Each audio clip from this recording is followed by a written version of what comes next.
Hi everyone, welcome to another episode of Simple Summer Naturals. I'm your host, Dr. Kimberley Sommerville, your general practitioner and clinical nutritionist. Today we're going to be talking about carb cravings. Carbohydrate cravings, what are they? Why do they come about? Can we even stop them? And if we can, what are some of the things that we can do to really help reduce them? If you want to learn anything more about that, you can continue watching. So the first thing to do when you're having carb cravings or cravings for sugar is to get curious about it. Learn to listen to your body. Usually if our body's telling us something, most of the time when it has to do with food, it's usually an emotional need or a physical need. Emotional because food is not just physical to us. It helps us throughout our varied emotions. Whether we're happy, we're sad, we're frustrated, we usually turn to food. Right? I do have a video already talking about, emotional eating and how we can work on that. So I'll link that below and you can check that out. But in this video, it's mainly going to be how we can know that there are physical changes happening in our body and how we can work on it to really,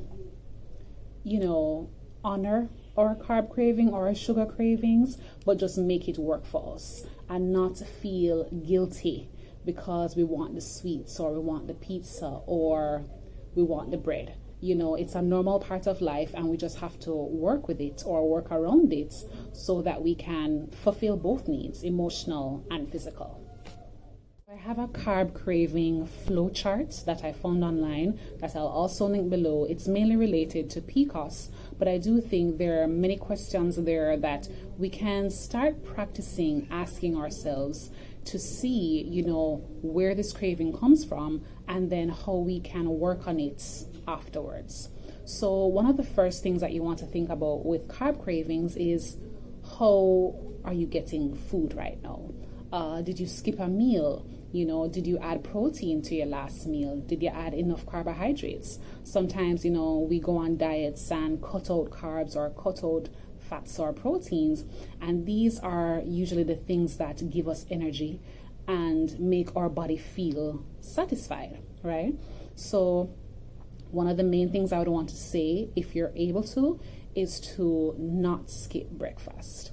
We always hear breakfast is the best meal of the day, but it really is, because if you're going to wake up in the morning and go through your entire day doing some form of work, you need energy, right? And if you're going to start with breakfast, you want to ensure that you have some protein, some fats, some healthy fats, and carbohydrates as well.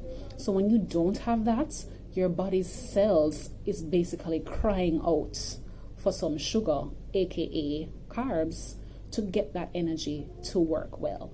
I have an example of an easy breakfast that you can make on my Instagram page. It's essentially a homemade granola with yogurt. So the granola has a lot of carbs, has a little bit of sugar because it has raisins, and it also has honey on it.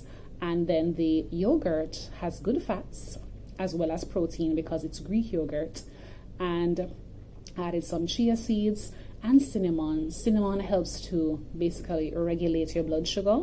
So all of that together, pretty simple, and will keep you full. So if you're interested in that recipe, you can check out the last post that I made on my Instagram. Another tip when it comes to food in relations to our carb cravings is add protein to every meal. It's so important because what happens is that carbohydrates, as soon as we put them into our bodies, they start to break down. So they're broken down in our mouths, they're broken down not in our stomachs, but then our intestines. Whereas protein takes a little while longer to break down. It gives us energy as well, but it slows the way our blood sugar is going to go up, right? We're not just going to have protein in isolation. We're going to have fats and carbs too, but protein is definitely going to make you feel full longer, and it won't cause those insulin and blood sugar spikes that cause you to crave the sweets. So if you're having cereal, possibly add some nuts to give you some protein. If you're having bread, because say you love bread, Add a little cheese, which has protein, if cheese is for you, and add some amount of, possible meat if you're not a vegetarian, some chicken, some fish like mackerel or tuna. If you're vegan, then a little probably hummus, which is made from chickpeas. So it's going to be difficult, but at least one meal a day, ensure that protein is there, and it will give you that satisfaction that will likely reduce your sugar cravings. The next tip is in relation to exercise. Now, as I said before, eating breakfast will definitely help us because we're going to be moving and doing work throughout the day. Essentially, exercise is a small amount of time that our bodies are using more energy than usual. So if there's more energy being expended, then we're going to want more energy putting back in. So you have to ask yourself, did you exercise too much or more than your regular exercise? Did you eat something before and after exercise? This makes a difference. You want to fuel your body before exercising. Usually, of course, not something too heavy. Maybe a banana and peanut butter. Maybe a small smoothie or yogurt and some fruits. Anything that is small that is going to work for you to fuel all of that energy that you're going to use up is going to be necessary. A lot of persons, I think, when they work out in the morning, they decide not to have anything at all, but that is going to plummet all of that sugar, and your insulin is going to spike whenever you decide to eat again, making you tired for one, and making you want even more carbs after that to get back that energy that you really didn't have before. So consider how you eat in relation to exercise, and that may also affect how much sugar cravings you have. So the last tip is about how you're caring for your body. So it's that in relation to sleep and in relation to stress. How are you managing both these things? Usually for sleep, we need at least 5 hours. If you're going to look online, it's going to tell you that you want up to 8 hours, but at least 5 hours, because I know some of you guys are just really not sleeping. You may have a sleeping issue as well, and of course, if you do, speak to your doctor about it. But sleep is one of those things that it repairs you so much, and if you're not getting your cells repaired, then your body is going to look at that as saying you need more energy. And the way in which our body knows how to get energy is through carbs. It's getting energy and comfort from carbs and sugar. So that's the main thing that you're going to go to. We're not always going to say we need more sleep, but probably we need more food. So try as best to probably get a nighttime routine. Ensure that, you make yourself feel good for bedtime. Allow the environment that you're in to be comfortable for sleeping. Try that, get a routine, see how it helps. Stress, again, is another way that your body is breaking down those cells, and in order to prevent that from leading to carbohydrate cravings, we want to control that. So find someone to talk to if it's a therapist. Find things that you generally do that brings you joy. Go for a walk, draw, listen to music, talk to your friends, or anything that makes you feel better.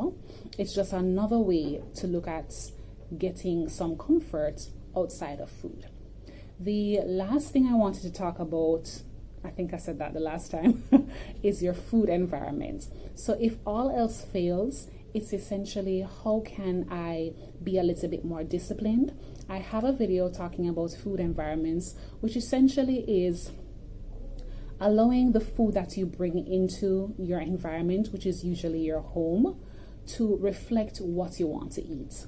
Now, the first thing, likely don't go to the supermarket when you're hungry, because you're going to pick up all of those sweet things that you probably should be having less of. When you're at home, put the sweet things at the back of the cupboard, at the back of the fridge, at the bottom of the bread pan, and put the more nutritious foods like fruits and vegetables. As well, fruits can help in terms of your sugar cravings as well. And it's not just sugar. It has vitamins, minerals, antioxidants that will make you feel better. But yeah, change your food environment, see how that helps. How are your sugar cravings? For me, what I usually crave is ice cream and chocolates. What I do for that is that I buy dark chocolates and I have a little piece at a time. And if I'm going to get my ice cream, I'm going to have like a single cone. That's how I work with it. The thing that I could do if I'm getting ice cream is probably bring nuts as well to eat, so I can have protein along with it. And with the chocolate rather, I could probably add it to my cereal that has protein there, or smoothie that has protein powder. So there are many ways that we can do it. If there's some sugar cravings that you absolutely love, put them in the comments and we can work on how we can make it a little bit healthier for you. Okay, so if you want to have a consultation with me personally, I'm going to put my information on the screen. You can check my links to my website as well. I hope you have a wonderful day, and here is simple summer naturals, simple nutritional advice for your daily life. Bye guys.